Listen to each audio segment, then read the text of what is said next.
Compte-rendu de la 50e réunion du Conseil de ministres. Le président de la République, chef de l'État, a présidé ce vendredi 4 juillet 2025 à la Cité de l'Union africaine, la 50e réunion du Conseil de ministres. 5 points étaient inscrits à l'ordre du jour, à savoir 1. Communication du président de la République, chef de l'État. 2. Points d'information. 3. Approbation d'un relevé des décisions de Conseil de ministres. 4. Examen et adoption des dossiers. 5. Enfin, examen et adoption de textes. La communication du président de la République a porté sur 2 points principaux, à savoir 1. De la résurgence préoccupante de l'épidémie de choléra à Kinshasa. Le président de la République suit avec la plus grande préoccupation l'évolution de l'épidémie de choléra qui frappe actuellement dans la ville-province de Kinshasa, exposant gravement la santé de nos concitoyens, en particulier dans les quartiers les plus défavorisés. En ce moment de détresse, il a adressé toute sa solidarité aux familles endeuillées ou touchées par la maladie et il a rendu un hommage appuyé au personnel soignant, aux équipes de première ligne et aux agents communautaires qui, avec courage et abnégation, s'emploient à sauver des vies. Cette flambée épidémique n'est pas seulement une urgence sanitaire. Elle est le symptôme d'un enchaînement de vulnérabilités accumulées notamment avec les inondations récentes qui ont gravement détérioré les infrastructures d'assainissement, contaminé les sources d'eau potable et déplacé des milliers de personnes, les exposant à des conditions de promiscuité et d'insalubrité qui favorisent la propagation du choléra. Les derniers bulletins épidémiologiques fait état d'une progression alarmante. Rien que pour la semaine du 23 au 29 juin 2025, 4 nouvelles zones de santé ont enregistré de cas de choléra, portant à 25 le nombre total de zones touchées sur le 35 que compte la capitale Kinshasa. Nos capacités hospitalières et funéraires sont sous forte tension et la menace d'une épidémie généralisée, notamment dans le camp des sinistrés, se dessine. Face à ces tableaux préoccupants, le président de la République a appelé à une mobilisation nationale lucide et résolue. Sous la coordination de la Première ministre, il a instruit le gouvernement à travers le ministère de l'Intérieur, de l'Environnement, des Ressources hydrauliques et électricité, de la Santé, des Affaires sociales, de la Communication et des médias, en concertation avec son cabinet et le gouvernement provincial de Kinshasa, à prendre sans délai les mesures suivantes. L'activation immédiate du plan de contingence en associant étroitement la division provinciale de la santé, les déploiements rapides des équipes médicales, des stocks d'intrants essentiels et des centres de traitement mobiles dans les zones les plus affectées, la désinfection systématique de points d'eau, des marchés, des écoles et autres lieux de forte fréquentation, la distribution massive d'eau potable, des kits d'hygiène et des produits de traitement d'eau dans les quartiers vulnérables, le renforcement de la surveillance épidémiologique, du dépistage communautaire et de la communication de proximité afin de sensibiliser les populations, de lutter contre le rumeur et de favoriser une adhésion collective aux consignes sanitaires.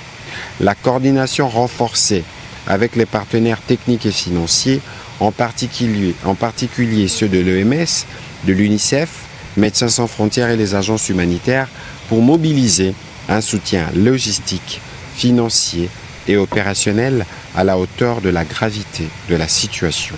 Un rapport particulier sur l'évolution de la situation est attendu du ministre de la Santé, Hygiène et Prévoyance sociale. Le deuxième point de la communication du président de la République a porté sur l'engagement renforcé de la République démocratique du Congo dans la lutte contre les violences sexuelles liées au conflit et de la mise en œuvre effective de l'addendum au communiqué conjoint de 2019. À ces propos, le président de la République a rappelé que les violences sexuelles liées au conflit continuent de défigurer notre nation, de briser nos communautés et d'offenser notre humanité.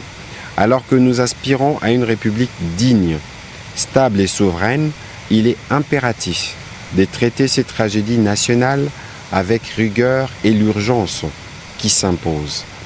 En plus, en 2023, plus de 123 000 cas ont été officiellement recensés et des milliers d'autres l'ont été depuis par le CICR, Médecins sans frontières et les Nations Unies.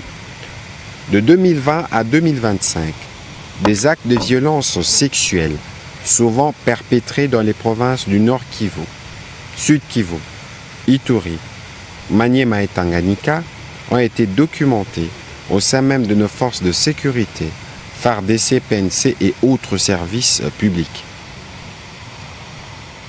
Ces faits d'une gravité extrême engagent désormais la responsabilité du commandant tant dans l'armée que dans la police nationale. Personne ne saurait se dérober des actes commis sous son autorité. Même les volontaires pour la défense de la patrie Wazalendo doivent recevoir des directives claires à ces sujets. Le président de la République a rappelé que notre pays a signé en 2013 un communiqué conjoint avec les Nations Unies, renforcé en 2019 par un addendum contraignant. Ces engagements doivent être appliqués sans délai. À cet effet, il a personnellement échangé avec Mme Pramila Patten, sous-secrétaire générale des Nations Unies, pour établir une feuille de route opérationnelle en lien avec le ministère concerné.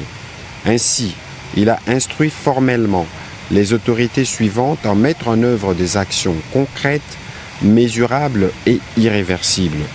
Le vice-premier ministre, ministre de l'Intérieur, d'exécuter le plan d'action de la police nationale congolaise, de désigner un point focal et d'interdire toute promotion d'agents impliqués. Le vice-premier ministre, ministre de la Défense, d'exclure tout militaire coupable de documenter les abus et de faire signer des engagements au commandement. La ministre d'État, ministre des Affaires étrangères, d'intensifier les démarches pour repositionner notre pays au Conseil de sécurité. Le ministre d'État, ministre de la Justice, garde des Sceaux, de donner des injonctions de poursuite sans complaisance contre les auteurs et de proposer les réformes législatives nécessaires. La coordination présidentielle en charge de la jeunesse, des femmes et de la lutte contre la traite, d'assurer le suivi de l'addendum, produire des rapports périodiques, renforcer la redevabilité et améliorer l'accessibilité de la ligne verte 122. Un rapport d'exécution est attendu dans un délai de 30 jours. Dans la suite de la communication du président de la République, la première ministre chef du gouvernement est revenue sur son séjour à Rome en Italie, à Osaka et Tokyo au Japon. Au cours du sommet conjoint sur le plan Mattei et Global Gateway tenu à Rome le 20 juin 2025, elle a présenté l'évolution du développement du corridor de Lobito, qui est un programme structurant autour de minerais critiques, de la création d'emplois et de la construction des infrastructures dans un partenariat gagnant-gagnant. Elle a également présenté le projet Inga 3, pour lequel certains entrepreneurs italiens ont exprimé un grand intérêt. Quant à son séjour au Japon, où elle a séjourné du 24 janvier au 1er juillet 2025, sa mission était marquée d'une série d'activités clés, dont les forums économiques sur les investissements en RDC, organisés en marge de l'Expo universelle, la célébration de la fête de l'indépendance de notre pays organisée par les autorités japonaises, ainsi que plusieurs audiences accordées à différentes personnalités.